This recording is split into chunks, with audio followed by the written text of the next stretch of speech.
अस्सलामुअलैकुम दोस्तों, मैं हूं Furqan Khan. Welcome to my YouTube channel life with locals. आज मैं आपको पुर्तगीज़ ड्राइविंग लाइसेंस एक्सचेंज करने का तरीका बताऊंगा कि आपको अगर आपके पास किसी और कंट्री का ड्राइविंग लाइसेंस है तो आप उसको किस तरीके से कन्वर्ट कर सकते हैं पुर्तगीज़ ड्राइविंग लाइसेंस में। आप किस तरीके से B1 और B कैटेगरी का लाइसेंस हासिल कर सकते हैं, तो उसका मैं तरीकाकार आपको बता दूं। जिनके पास नॉन EU ड्राइविंग लाइसेंस हैं, तो सबसे पहले अगर आपके पास पाकिस्तानी या दुबई का या इंडिया का लाइसेंस है तो सबसे पहले आपको उस लाइसेंस की अपने कंट्री से ऑथेंटिफिकेशन एक लेटर चाहिए होगा।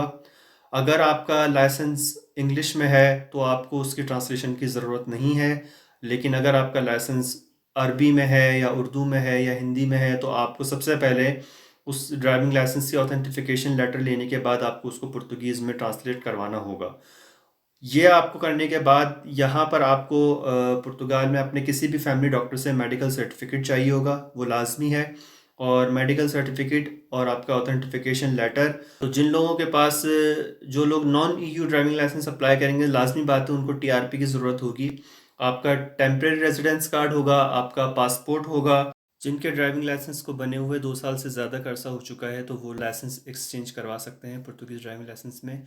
लेकिन अगर जिनको 2 साल से कम का अरसा हुआ है तो उनके लिए टेस्ट लाजमी है। वो लोग पहले एग्ज़ाम पास करेंगे, एग्ज़ाम पास करने के बाद उनको लाइसेंस हासिल हो सकता है। एक चीज़ आपको मैं यहाँ बता दूँ कि जब आप अपने डॉक्टर से मेडिकल सर्टिफिकेट लेंगे, मेडिकल सर्टिफिकेट के अंदर जो एड्रेस आ रहा होगा वहाँ आप नहीं रह रहे हो, तो ये अगर आपका साथ मसला है तो मैं आपको यहाँ ये चीज़ क्लियर कर दूँ कि इसके लिए घबराने की ज़रूरत नहीं है। आपको आप सिंपली जो है आपके नाम का कोई भी यूटिलिटी बिल हो तो आप अपना इंटरनेट का बिल लगा सकते हैं। ये सिर्फ इसलिए चाहिए होता है कि आपका एड्रेस कंफर्मेशन चाहिए होती है आपके लिए, कि अगर आप जो है जब आपका कार्ड अप्लाई हो जाएगा, लाइसेंस जब आपका लाइसेंस अप्लाई हो जाएगा तो वो लाइसेंस आपका किस एड्रेस पर आना है ये इंपॉर्टेंट होता है।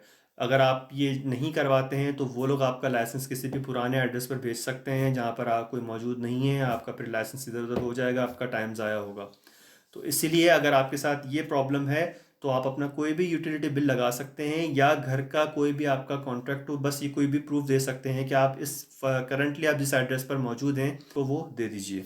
जब आप IMT की वेबसाइट पर जाएंगे, मैंने IMT की वेबसाइट जो है डिस्क्रिप्शन पर जो है शेयर की हुई है, आप वहाँ से देख सकते हैं। ये वेबसाइट पर जाने के बाद ये आपके एक सामने एक पेज आ रहा होगा, ऐसा आपका पेज खुल जाएगा। वो पेपर्स कौन कौन से रिक्वायर्ड है उन्होंने पहले से ये सिलेक्ट किया हुआ है। आपने जस्ट अपने वो डॉक्यूमेंट्स जो है उस पर अपलोड करने हैं PDF फॉर्मेट के अंदर। तो आप जब ये अपने डॉक्यूमेंट्स वहाँ अपलोड कर देंगे, अपलोड करने के बाद मे बी कि आपको उसी दिन आपको IMT का रिप्लाई आ जाए या नेक्स्ट डे आ जाए कि आपके डॉक्यूमेंट्स हमें रिसीव हो चुके हैं। इट मीन्स कि आपका प्रोसेस स्टार्ट हो चुका है। प्रोसेस स्टार्ट होने के बाद आपको अब ये डिपेंड करता है कि उनका नेक्स्ट ईमेल आपको कब आती है। तो आपको महीना या कुछ हफ्ते इंतज़ार करना पड़ सकता है। उसके बाद आपको जब भी वो मेल करेंगे, आपके पास मेल आएगी IMT से कि आप जिस एरिया में रहते हैं उसी एरिया का कोई भी वो आपको ऑफिस बता देंगे कि आपको इस ऑफिस में फ़लाने दिन फ़लाने टाइम पर अपने साथ सारे ओरिजिनल डॉक्यूमेंट्स लेकर आने हैं। ठीक है, आपको वो सारे ओरिजिनल डॉक्यूमेंट्स लेके जाने हैं। आपको वहाँ पर आप डॉक्यूमेंट्स लेकर जाएंगे, वो आपसे अगर हो सकता है कि आपसे वो डॉक्यूमेंट्स देखें। नॉर्मली वो लोग नहीं देखते क्योंकि ऑलरेडी उनके पास सारे डॉक्यूमेंट्स मौजूद होते हैं। वो लोग आपसे सिग्नेचर लेंगे, आपकी वहाँ पर फ़ोटो लेंगे। फ़ोटो लेने के बाद क्या आपको कुछ टाइम के लिए जो है इंतज़ार करना होगा। अब ये इसमें कितना टाइम लगता है, किसी किसी को 1 महीने में आ जाता है, किसी को 2 महीने में आता है, तो ये डिपेंड करता है। खैर, ये तो था नॉन EU ड्राइविंग लाइसेंस वालों का प्रोसीजर। अब मैं जो बता रहा हूँ EU ड्राइविंग लाइसेंस जिनके पास मौजूद है, पोलैंड का है या जर्मनी का है या कहीं कहीं का भी है, यूरोपियन ड्राइविंग लाइसेंस यहाँ पर कन्वर्ट होने के लिए आपको टेम्परेरी कार्ड की ज़रूरत नहीं है। अगर आपका लाइसेंस वही कैटेगरी है कि अगर आपका लाइसेंस 2 साल से ज़्यादा का टाइम हो चुका है बने हुए तो वो आप कन्वर्ट करवा सकते हैं। अगर आपका उससे कम अरसे का है तो आपका उस पर टेस्ट लाजमी होगा।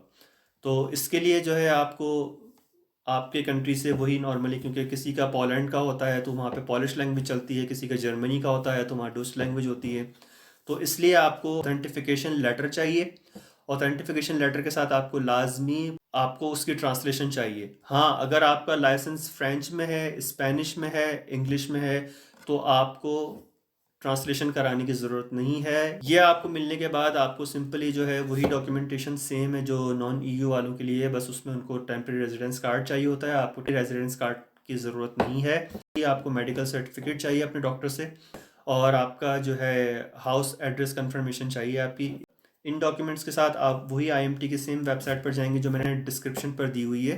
ये डॉक्यूमेंट्स वहाँ पर अपलोड करने के बाद आपको वही नेक्स्ट डे या सेम डे आपको एक कंफर्मेशन ईमेल आएगी कि आपके डॉक्यूमेंट्स हमें रिसीव हो चुके हैं, आपका फॉर्म हमें मिल चुका है।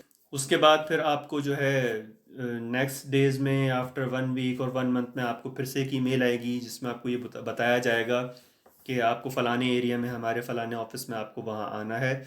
वहाँ पर आप जाएंगे, वही आपको सिग्नेचर करने हैं, सारे ओरिजिनल डॉक्यूमेंट्स आपको लेकर जाने हैं। वहाँ पर आपको सिग्नेचर करना है, आपकी फ़ोटो ली जाएगी। उसके बाद आप ईमेल का वेट करेंगे फिर कि अब आपको अगली ईमेल कब तक आती है। लेकिन आपको ड्राइविंग लाइसेंस कार्ड वाला नहीं इशू होगा, वो आपको देंगे पेपर।